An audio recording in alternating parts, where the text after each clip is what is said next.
Hello, and thank you for tuning into our presentation.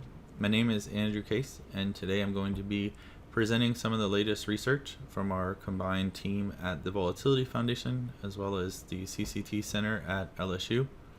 In particular, I'm going to be taking you through some of the research that we've done to enable the recovery of a significant amount of pages from when you're doing OS X analysis. In particular, these are pages that in the past, Volatility and all other memory forensics frameworks would have missed. It was something that was actually affecting our research. There was pages that we expected to be in memory, pages that we had very recently accessed and were interacting with before taking a memory sample.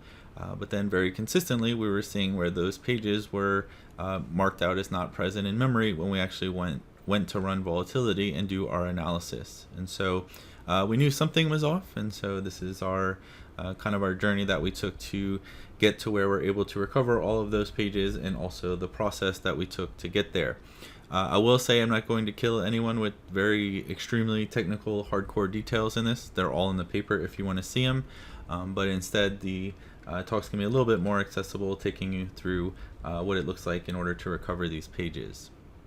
So for those that aren't familiar with memory forensics, it's the set of techniques to acquire and then analyze physical memory from a system. So whether you walk up to a running bare metal machine and you run a piece of software to get memory, or you're in a virtual machine environment and you can do it through the hypervisor, the end result is that you have essentially a binary file with all the memory that was active on a system at the time of acquisition. The benefits that you get from a memory forensics standpoint is that you're not limited to what the APIs allow you to get. So if you try to do, say, live forensics with all the live forensics tools that are out there, all those can recover is what the APIs makes available to them. And then furthermore, it's what APIs that aren't hooked by malware, because the first thing that malware is going to do is hook those APIs for listing the running processes, network connections, and so on. And then your live forensics tool is going to miss all of that. So particularly when we talk about dealing with modern malware, modern attacker toolkits, those are going to operate solely in memory, or at least have a huge component of them that operate solely in memory. And so we need to use these techniques to be able to properly investigate them. When we're performing memory analysis, there are a few analysis techniques available to us. The first two are unstructured and file carving. So this is where you can take your memory capture, run strings over it, run regular expressions over it. You can try to carve files on it. Those can, in most cases, recover very useful data. File carving is very dependent on the operating system. That sometimes won't produce any or very useful results. But unstructured analysis, such as running strings and things, will definitely, in most cases, find information related to your case. The problem, though, is that you have no idea where it came from. So if it's a URL, if it's a file path, a registry key, you don't know if that belonged to an antivirus engine, if it was a person clicked a bad phishing link and now the machine's infected. You really don't have the necessary information to make that call or make that determination.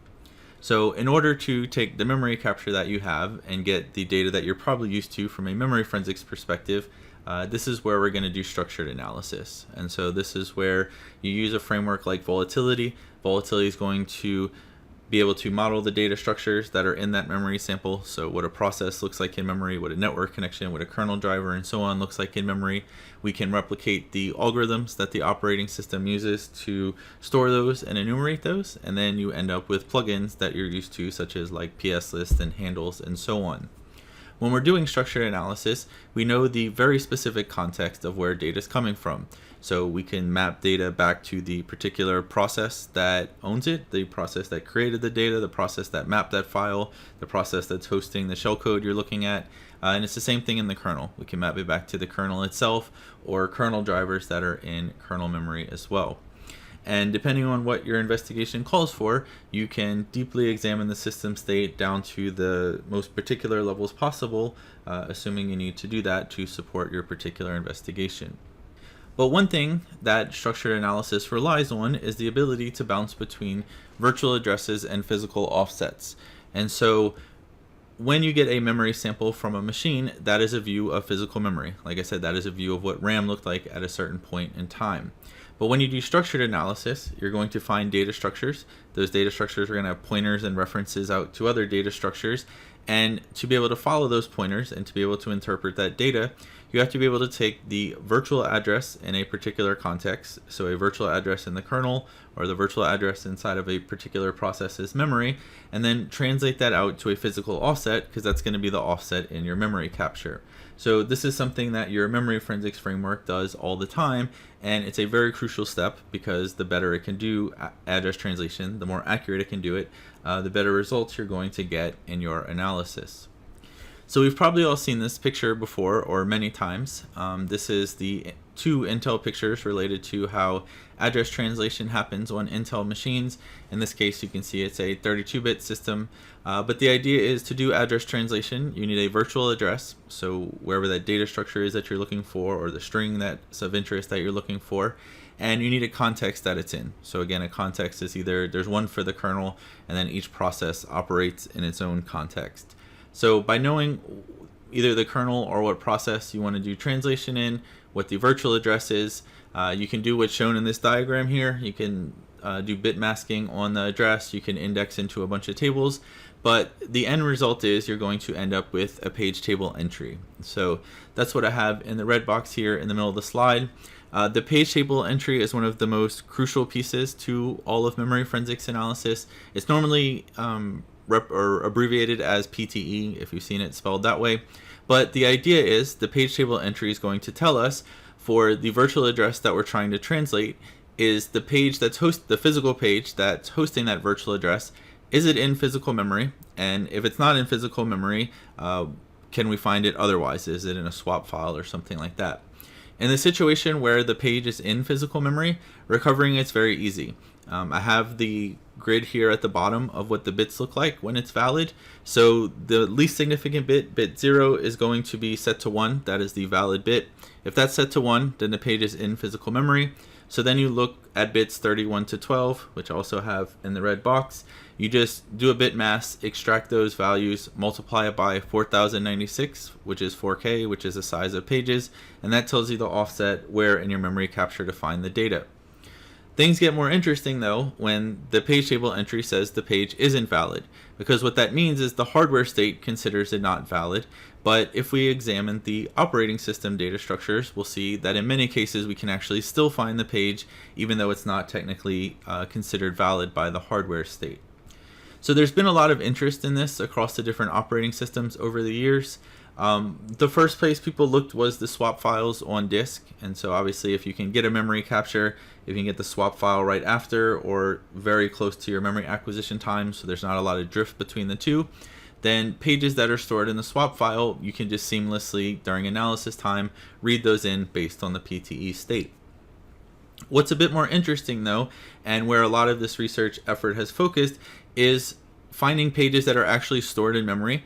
So these are pages that are in the memory sample. They have the valid data that you're looking for, but it's just that the hardware state has them marked as invalid. And so researchers going back to like the mid 2000s, late 2000s, realized that you have pages that are in transition, so they're waiting to be written out to the swap file, but they haven't yet, so we can treat those as valid. Like I said, the valid bit of their PTE will be 0, but we can recover them anyway. The on-demand pages are pages that are read in from disk on demand, so as they're accessed, but you have a file cache in memory that you can consult to pull those pages back in from those files that are in a separate place in memory, but you can still, by following the data structures, get the correct one out of the file cache. And then the other thing is the compressed swap stores. So there's been a lot of interest in this. There was a really cool talk at Black Hat last year where a team from FireEye enabled analysis of the compressed stores of Windows 10. So the idea is it's expensive from a performance perspective to swap files out to disk or swap pages out to disk and then have to read them back in. So instead you can just compress them in memory, and then when they're needed you can decompress them very quickly and make the page available again. So Windows didn't implement this until Windows 10. Linux and Mac implemented it much earlier. And so there's a lot of ways on Windows now where we can get these pages that are technically in memory but marked as invalid. We can get that data back to make it available. Same story on Linux. So a few years ago, Golden and I submitted a paper to DFRWS where we talked about the compressed stores of Linux and Mac, so how to enable those and how to recover from those.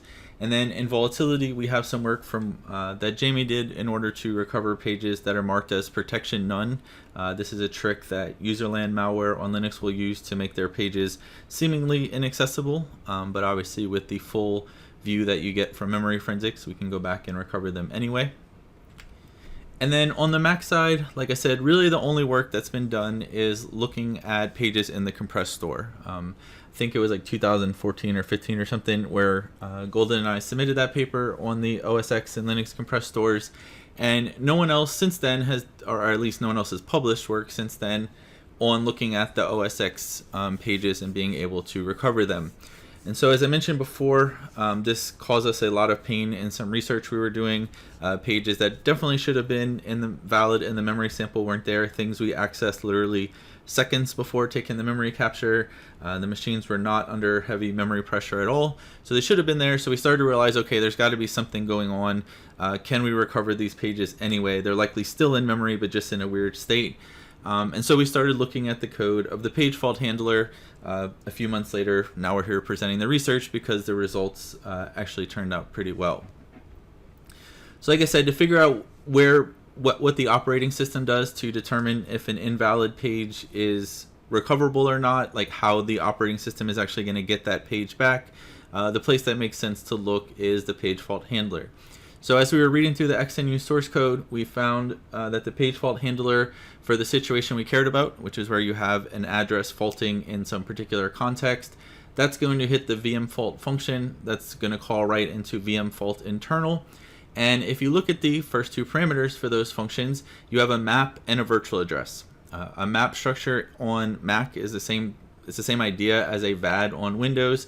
So this is going to tell you everything about a memory region, its starting and ending address, permissions, and so on. And the virtual address is where the fault actually happened. So by the time the code in OS X has gotten here, the kernel has found the corresponding map to the virtual address. If there's no map, so if you just like dereference an address that's not even associated with anything, then obviously you're just going to fault. There's not going to be anything you can do about that. But if there's a fault on a virtual address corresponding to a map, this is where the kernel starts to take over, and it's going to find the actual page corresponding to it. Being able to find the map from a virtual address is already part of Volatility before we did our research, so we didn't have to do anything new to figure that out. But we needed to replicate the kernel code that says, okay, if you have a map and a virtual address, how can you find the actual physical page associated with it, assuming there is one? Because we wanted to be able to enable that in Volatility to seamlessly get those pages out as plugins were running. So by reading the fault internal function, we saw that eventually it's going to call VM page lookup. It's going to call this with an object and an offset.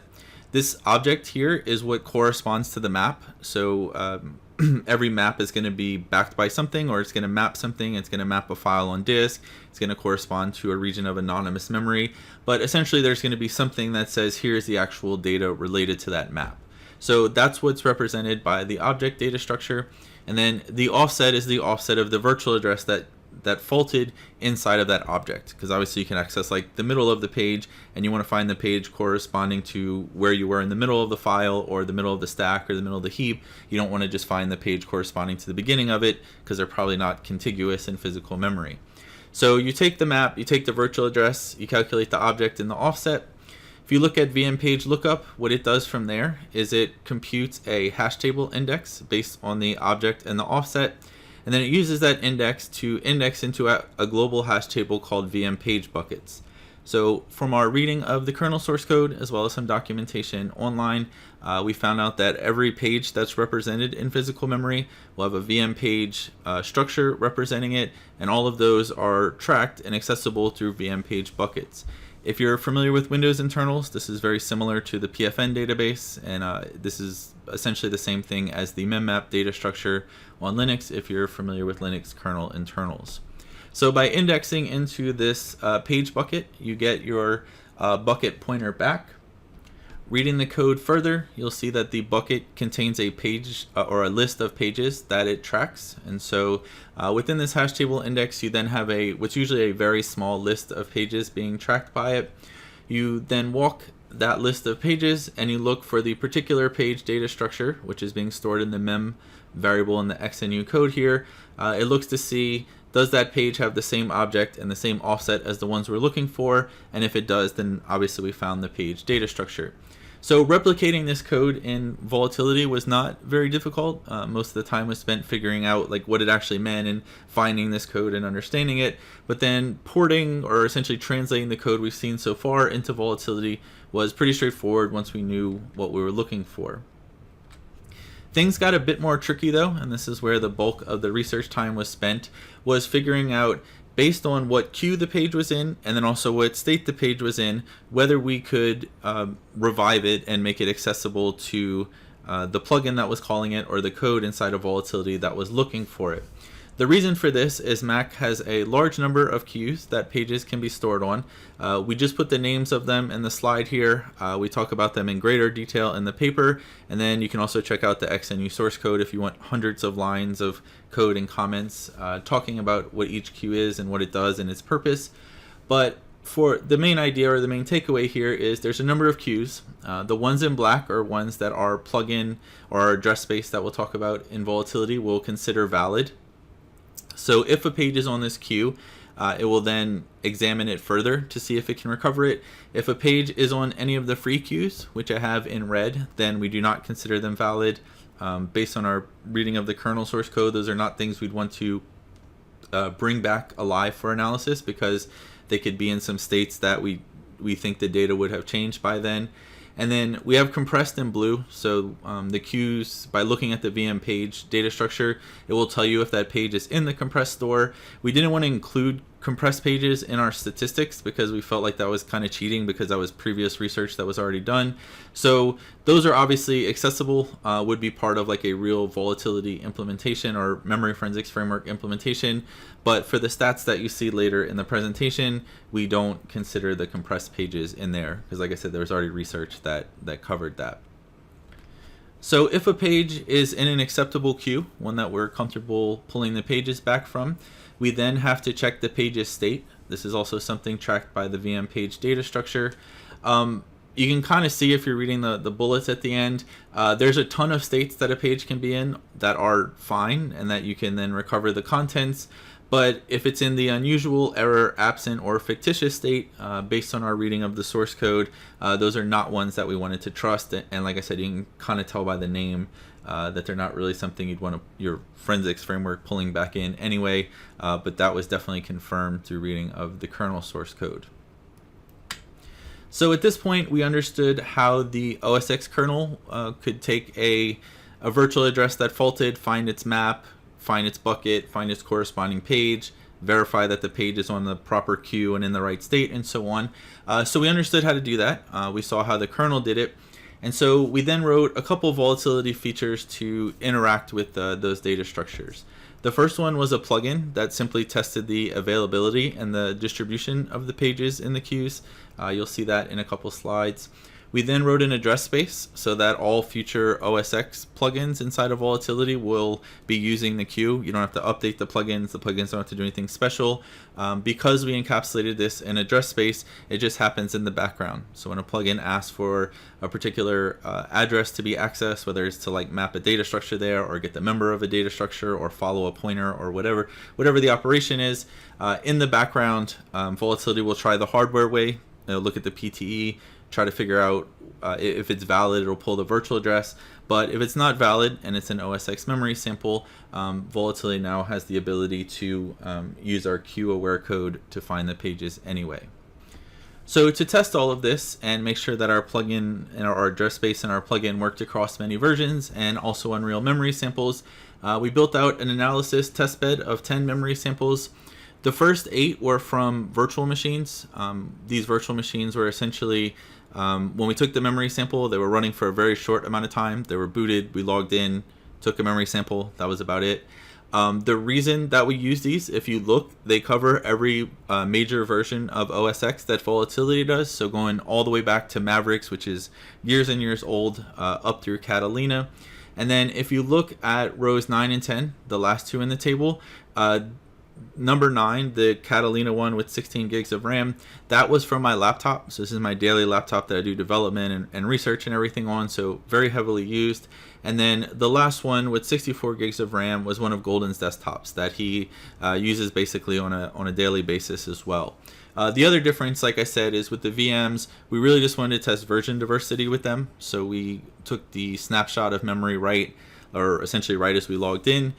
For my laptop and for my desktop, the specifics are listed in the paper, but these had been booted for a long time, like days and weeks. And so that also has a huge effect on memory forensics, which is why we wanted them that way. The longer that processes are running, the longer that the machine is running, obviously more things are going to swap out. There's going to be more data moved around the different queues compared to just if a machine's running for like 1 or 2 minutes. And so we'll see what effect that has as we look through the different stats. So like I said, the first plugin we wrote was looking at the distribution of pages across the different queues. And as you can see, especially when you look at my laptop and Golden's desktop, there's hundreds of thousands of pages in the file queue. These have the potential to be marked out of a particular context, so they might not be mapped in a particular process that you're looking at, but the fact that they're in the queue means that we can now go back and recover them anyway. The other category is all the other queues that we consider valid. So that's the number of pages that were in there. And then the invalid column obviously means they were in one of the queues we don't consider, or the particular page was in a state that the error and absent and so on that we wouldn't recover anyway. So based on the number of pages that you can see here, you can see that the queues have access to a ton of data, like hundreds of thousands, millions of pages, depending on how large the memory sample is. So it's definitely something that we want to use in our analysis. The first test we did with our address space was to look at the stacks and heaps of every process in each memory sample. So the idea was we had the plugin count the number of pages that correspond to the stacks in the heap for every process. There's one total, so this corresponds to all the processes within that particular memory sample.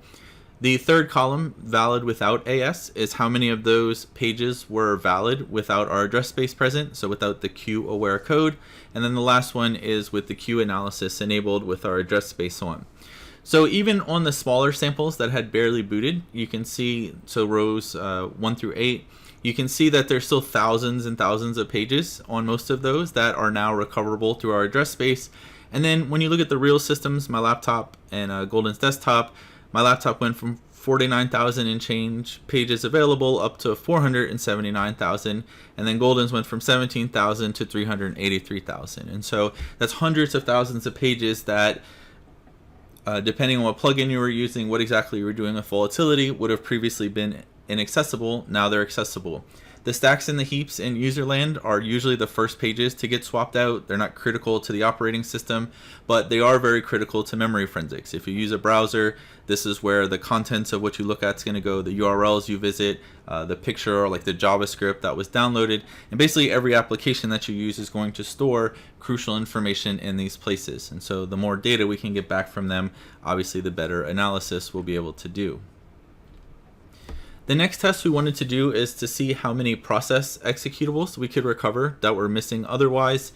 If you've done real memory forensics before, you know it's a huge pain when you try to run like proc dump on Windows or Mac proc dump on Mac, and a lot of the processes that you're trying to analyze will say that the header is not there, and basically the plugin bails out on that particular process and doesn't produce a file.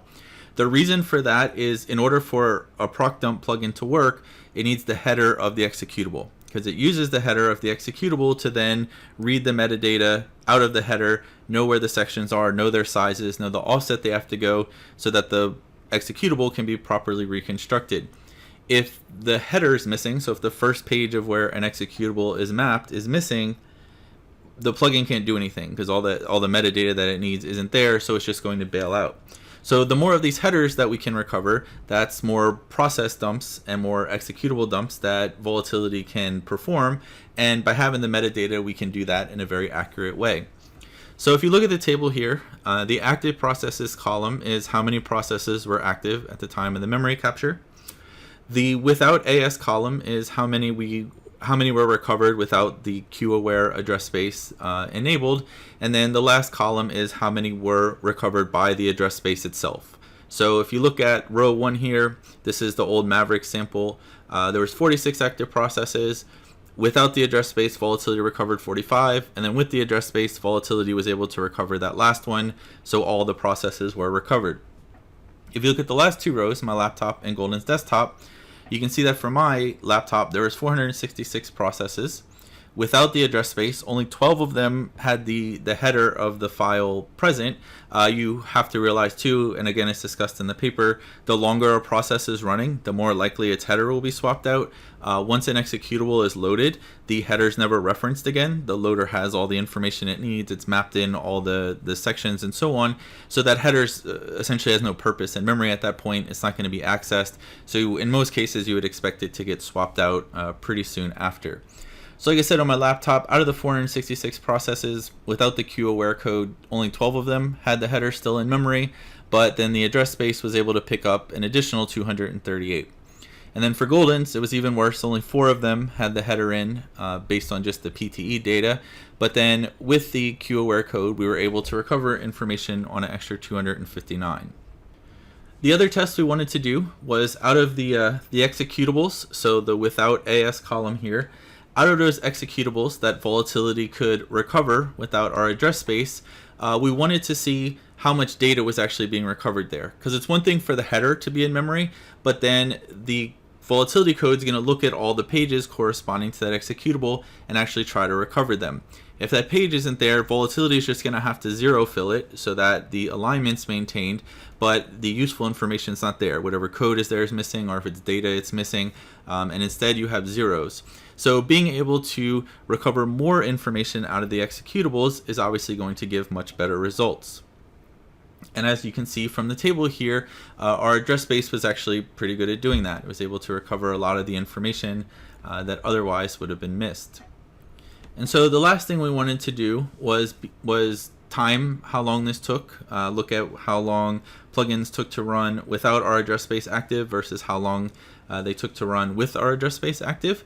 If you look at the first 8, the memory samples from the virtual machines with like 2 and 4 gigs of RAM, and that weren't booted very long.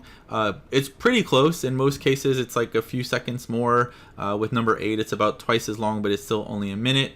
But then you see for my laptop and Golden's desktop that the run times go pretty significantly higher, like 21 seconds to 277, 19 seconds to 549.